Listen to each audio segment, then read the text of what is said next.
मेरे दोस्त, चीज़ें याद करना, चीज़ें याद रखना अगर इतना ही आसान होता, पढ़ाई को करना अगर इतना ही आसान होता, हर चीज़ बड़ी आसानी से याद हो जाती, तो हर घर में आज एक कलेक्टर होता। प्रत्येक इंसान शायद अधिकारी बनने की फिराक में होता। सब कुछ करना और याद रखना अगर इतना आसान होता, तो हर इंसान कामयाबी की चादर ओढ़े फिरता। मेरे दोस्त, कुछ भी आसान नहीं है, फिर भी इतना कंपटीशन है। किस तरह से आपकी नैया पार लगेगी, क्या होगा आपका? शायद आप कुछ नहीं कर पाओगे ऐसा सोचकर। अगर कुछ भी नहीं करने की सोच रहे हो तो सुनो, कुछ नहीं करने से अच्छा है कि कुछ ना कुछ करके देख लिया जाए। यदि आप कुछ सिस्टम फॉलो करते हैं तो शायद आप अपने जीवन में कुछ अच्छा अवश्य कर पाएंगे। मेरे दोस्त, कई बार इंसान सफलता के दरवाजे पर आकर वापस चला जाता है। मैं इस बात को आपको एक कहानी के माध्यम से समझाने की कोशिश करता हूँ, गौर से सुनना। एक किसान को अपने खेत में काम करते हुए एक बड़ा सा पत्थर मिलता है। वो किसान उस पत्थर को राजा के यहाँ पर देकर आ जाता है, क्योंकि वो पत्थर किसान के कुछ काम का नहीं था। राजा पत्थर को देखकर समझ जाता है कि यह पत्थर बहुत ही अनोखा है, और उसने अपने मंत्री से कहा कि किसी मूर्तिकार को बुलाओ और इसकी मूर्ति बनवाकर महल में रखवा दो। ऐसा सुनकर मंत्री एक बहुत ही अच्छे मूर्तिकार, प्रसिद्ध मूर्तिकार को बुलाकर मूर्ति बनाने को कहता है। इसके बदले में वो उस मूर्तिकार से बोलता है कि अगर तुमने इस पत्थर से बहुत अच्छी सी एक शानदार मूर्ति बनाई तो तुमको मुंह मांगा इनाम दिया जाएगा। मूर्तिकार पत्थर को लेकर मूर्ति बनाने का काम शुरू कर देता है।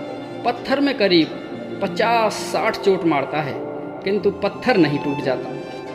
मूर्तिकार मंत्री को मना कर देता है कि मैं इस पत्थर की मूर्ति नहीं बना पाऊंगा, क्योंकि ये पत्थर मुझसे टूट ही नहीं रहा है।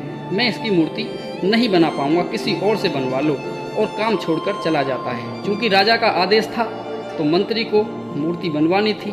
तो उसने यही बात सोचकर एक और मूर्तिकार को, जो बिल्कुल सीखतर और नया मिस्त्री था, उसको बुला लेता है, क्योंकि राजा का आदेश था।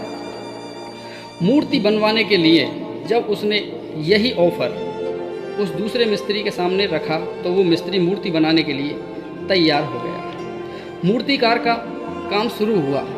उस मूर्तिकार ने, जो नया वाला था, जो दूसरा था, एक हथौड़ा मारा और वो पत्थर टूट गया। देखो नसीब की बात, पहले वाले मूर्तिकार ने 50 हथौड़े मारे, लेकिन फिर भी वो पत्थर नहीं टूटा।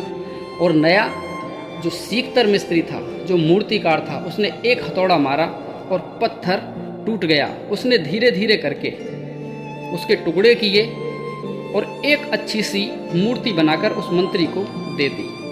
उसे बदले में 100 सोने की मोहर और बहुत सारा पैसा दिया गया। दोस्तों, अगर वो पहला मूर्तिकार केवल एक हथौड़ा और मार देता तो वो पत्थर अवश्य टूट जाता। ऐसा ही हमारी ज़िंदगी में कई बार होता है कि हम बहुत मेहनत करते हैं, बहुत अधिक प्रयास करते हैं, और जैसे ही हम सफलता के दरवाजे पर आते हैं, हमारा हौसला, हमारी हिम्मत जवाब दे जाती है, और हम वहीं पर अपने उस काम को क्विट कर देते हैं और वहाँ से वापस लौट जाते हैं। हमारा जो नज़रिया होता है वो नेगेटिव हो जाता है, हमारे विचार चेंज हो जाते हैं। हमको लगता है कि अब हम इस काम में सफल कभी बन नहीं सकते। कितनी बार ऐसा होता है कि हम सफलता के दरवाजे से लौट कर चले आते हैं। मेरे दोस्त, अगर आपने जीवन के अंदर कुछ करने का, कुछ नया करने का, अपना नाम रोशन करने का, अपने माता पिता के सपने को पूरा करने का अगर कोई बीड़ा उठाया है, तो आप अपनी मेहनत को लगातार करते रहिए।